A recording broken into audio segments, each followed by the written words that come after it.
السلام عليكم ورحمة الله تعالى وبركاته. مقطع جديد على القناة. مقطعنا اليوم رح يكون خرافي، رح يكون هذا المقطع تحدي ضد لاعب أسطوري واللي هو كريستيانو رونالدو. كريستيانو رونالدو المنتقل لنادي النصر حديثا، صاحب الخمس كرات ذهبية مثل ما الكل بيعرف، أحد أفضل لاعبين كرة القدم بالتاريخ. سويت قبل هيك مقطع تحديات ضد كريستيانو رونالدو، وهذا رح يكون الجزء الثاني. لو حابب تشوف الجزء الأول فرح احطه بشاشة النهاية بآخر الفيديو، أو ادخل على القناة بتلاقيه. على العموم اخترت 3 تحديات أو 3 مهارات لكريستيانو رونالدو وهدف، يعني 4 تحديات لازم أسويها بهذا المقطع. ما بدي اطول كثير بالمقدمه. اذا لسه ما اشتركت بالقناه انزلها تحت واشترك بالقناه وفعل زر الجرس وحط هناك على الفيديو اللايك بسبب انه ينتشر الفيديو. خلينا نبدا التحديات اللي معنا اليوم. التحدي الاول اللي معنا اليوم لكريستيانو رونالدو مثل ما انكم شايفين تدريبات نادي النصر، رفعها بطريقه اللي شايفينها بطريقه رهيبه، ورجع ثبتها على اجره ورفعها، حاول يثبتها على راسها لكن ما ثبتها منيح. مهاره رهيبه والمهاره جديده كثير وما صار لها زمان مسويها. خلينا نقوم نبدا المحاولات لنسوي هاي المهاره.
مثل ما شفتوا الحمد لله سوينا اول مهاره. حاولت بعدها ان اثبتها على راسي لكن ما ثبتها منيح، حتى كريستيانو رونالدو ما ثبتها منيح. وهيك التحدي الاول نهيناه. خلينا نروح ننتقل للتحدي الثاني. التحدي الثاني او المهاره الثانيه اللي معنا اليوم لكريستيانو رونالدو مثل ما انكم شايفين. هاي المهاره كثير هو بسويها بالتدريبات. بصراحه هاي المهاره ما سويتها من قبل، لكن على العموم مطلوب مني اني اسويها اليوم وان شاء الله حسويها. فخلينا نبدا المحاولة.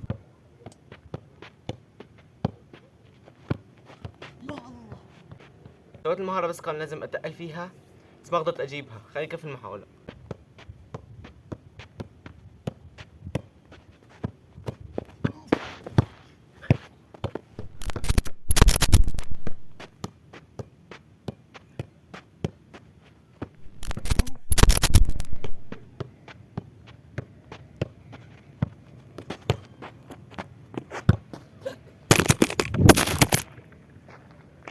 كانت كتير قريبة. سويت المهارة بس جيت استلمها ما قدرت فجيت على ستاند.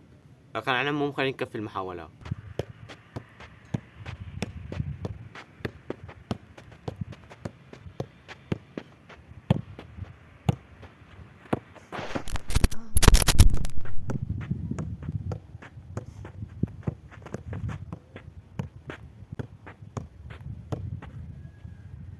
فينيش.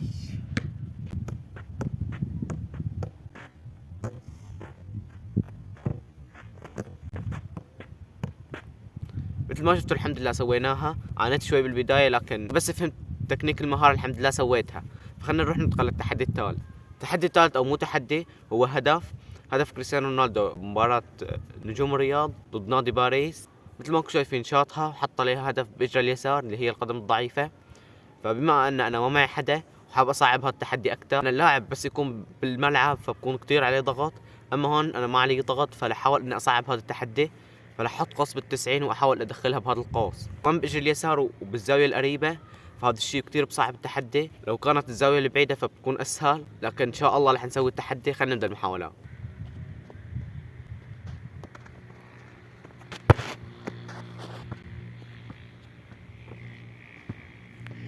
من اول محاوله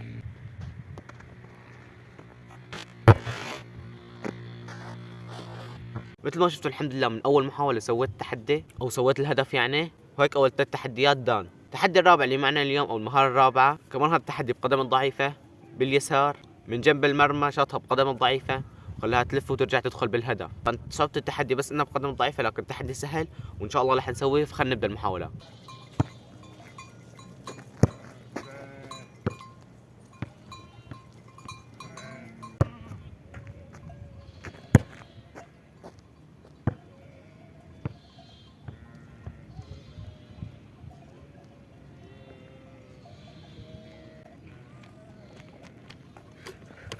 هنفرجيكم اللقطة.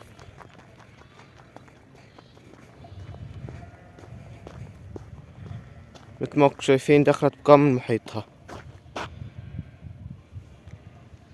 مثل ما شفتوا الحمد لله سويت تحدي وما اخذ معي كثير محاولات، هيك رابع تحدي سويناه. اذا لسه ما اشتركت بالقناه لا تنسى لتحت تشترك بالقناه وتفعل زر الجرس، ولا قاعد فيديو مثل ما قلت لكم بسبب انه انتشر الفيديو. واذا ما شفت الجزء الاول من تحديات كريستيانو رونالدو فعم يطلع لك هون او هون فشوفها. واذا عندك افكار للفيديوهات القادمه او تحديات فاكتبوا لي تحت التعليقات، وان شاء الله عم اجهز شيء لرمضان. دعواتكم بس انه يزبط، وان شاء الله حنكسر الدنيا فيه برمضان، بس ان شاء الله يزبط. شكرا لكم على الدعم، سلام.